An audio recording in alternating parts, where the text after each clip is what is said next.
practice. Sumita Ji is with us. Ma'am, thanks a lot for talking. My first question would be, National Single Window System is quite a big scheme that the government is actively taking forward. So far, what is the current status? How many states have got on board, and with how many states you are in talks with to get those as well on this platform? National single window system का जो concept है ये बहुत important है investments के लिए, India की investments के लिए. इसके अंदर हमारे जो भी डोमेस्टिक इन्वेस्टर्स हैं, फॉरेन इन्वेस्टर्स हैं, दुनिया में कहीं भी बैठे वो क्लियरेंसेस के लिए अप्लाई कर सकते हैं. इन्वेस्टर्स का काफ़ी देर से ये कहना है कि एक नेशनल सिंगल विंडो सिस्टम होना चाहिए जिससे हम एक पोर्टल के थ्रू क्लियरेंसेस के लिए, इन्वेस्टर रिलेटेड क्लियरेंसेस के लिए अप्लाई कर सकें और हमें डिफरेंट ऑफिसेज में घूमना ना पड़े और डिफरेंट लोगों से मिलकर. हमें डिलेड क्लियरेंसेस का प्रॉब्लम रहता है, इसलिए ये नेशनल सिंगल विंडो सिस्टम बना है. और इसके अंदर अभी अगर हम देखें तो 24 गवर्नमेंट ऑफ इंडिया के डिपार्टमेंट्स जुड़ चुके हैं, उनकी क्लियरेंसेस जुड़ गई हैं. Total 180 investor related clearances national single window system पर आ चुकी हैं. और अगर हम देखें कितने और डिपार्टमेंट्स जुड़ने हैं, अभी 8 डिपार्टमेंट्स गवर्नमेंट ऑफ इंडिया के और जुड़ेंगे.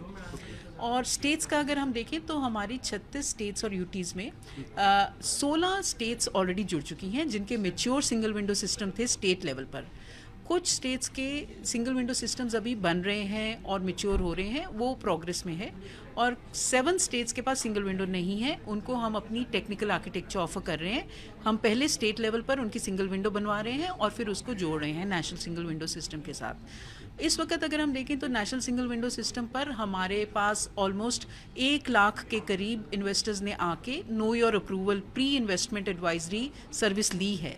और 14,000 के करीब अप्रूवल्स हो चुके हैं और अनदर 13,000 अप्रूवल्स प्रोसेस में हैं. तो 25,000 के करीब लोग अप्रूवल्स के लिए अप्लाई कर चुके हैं, जिसमें 14,000 को अप्रूवल्स मिल चुके हैं.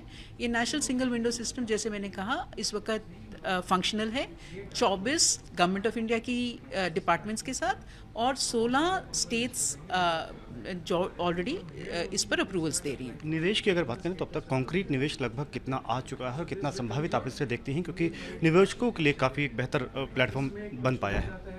अभी नेशनल सिंगल विंडो पर हम इन्वेस्टमेंट रिलेटेड फिगर्स कलेक्ट नहीं कर रहे, पर हम कितने अप्रूवल्स मिले हैं वो देख रहे हैं. और जो मिनिस्ट्री डील करती है उस इन्वेस्टर रिलेटेड डोमेन के साथ, जैसे स्टील मिनिस्ट्री है या इलेक्ट्रॉनिक्स मिनिस्ट्री है, वो अपने आंकड़े रखते हैं कि कितनी इन्वेस्टमेंट आ रही है. और अभी तक जो बड़ी फ्लैगशिप स्कीम है जैसे व्हीकल स्क्रैपेज है, और कौन कौन सी स्कीम है जो इस पर ऑनबोर्ड हो चुकी है और जिसका फ़ायदा आने वाले वक्त में हम देख सकते हैं? एक बहुत ही इंटरेस्टिंग बात है कि नेशनल सिंगल विंडो सिस्टम पर पूरी की पूरी स्कीम्स ऑनबोर्ड हो रही हैं, जिसके अंदर व्हीकल स्क्रैपिंग स्कीम में काफ़ी स्टेट्स ऑनबोर्ड कर चुकी हैं. एंड टू एंड क्लियरेंस मिल जाती है इन्वेस्टर को. वो अगर एक व्हीकल स्क्रैपिंग स्कीम में यूनिट लगाना चाह रहे हैं तो वो नेशनल सिंगल विंडो सिस्टम पर आकर अप्लाई करते हैं. और अगर वो स्टेट जैसे 9-10 स्टेट्स ऑलरेडी जुड़ चुकी हैं, अगर वो स्टेट ऑनबोर्ड कर गई है तो उनको end to end clearance single window पे मिल जाता है. ऐसे ही एथेनॉल ब्लेंडिंग स्कीम भी नेशनल सिंगल विंडो पर आ गई है और लेदर स्कीम आ गई है, जिसके अंडर ये स्कीम मई 2022 में लॉन्च हुई थी. पर अगर हम देखें तो लास्ट फ्यू मंथ्स के अंदर विद इन 60 डेज इसमें 7 crore rupees worth of approvals और सैंक्शंस ऑलरेडी दे दिए गए हैं. तो नेशनल सिंगल विंडो सिस्टम पर स्कीम ऑनबोर्डिंग का फ़ायदा है. एक तो ट्रांसपेरेंसी आती है, अकाउंटेबिलिटी आती है, ईज़ ऑफ इन्वेस्टर आता है. ओके, एक आखिरी सवाल, गोइंग फॉरवर्ड क्या आप इसको और सरल बनाने के लिए जैसे सिंगल यूज़र आईडी के तरीके से क्या कुछ और टेक्निकल इनोवेशंस के हम देख रहे हैं या कदम उठाए जा सकते हैं? जी, आने वाले टाइम में हम अपनी लर्निंग्स को यूज़ कर कर इसको और भी सरल बनाएंगे. और सिंगल यूज़र आईडी का इस वक्त जो प्रोसेस चल रहा है उसके थ्रू और इम्प्रूवमेंट आएंगी, जिससे इन्वेस्टर को कम इंफॉर्मेशन भरनी पड़ेगी. ऑटोमेटिकली इंफॉर्मेशन काफ़ी दूसरे फील्ड से हम ले सकेंगे. और दूसरा एक रिवर्स इंटीग्रेशन जो हम स्टेट सिंगल विंडो से नेशनल सिंगल विंडो का करना चाह रहे हैं वो भी संभव हो जाएगा. धन्यवाद हमसे बात करने के लिए. कैमरामैन मनोज के साथ समीर दीक्षित, ET Now.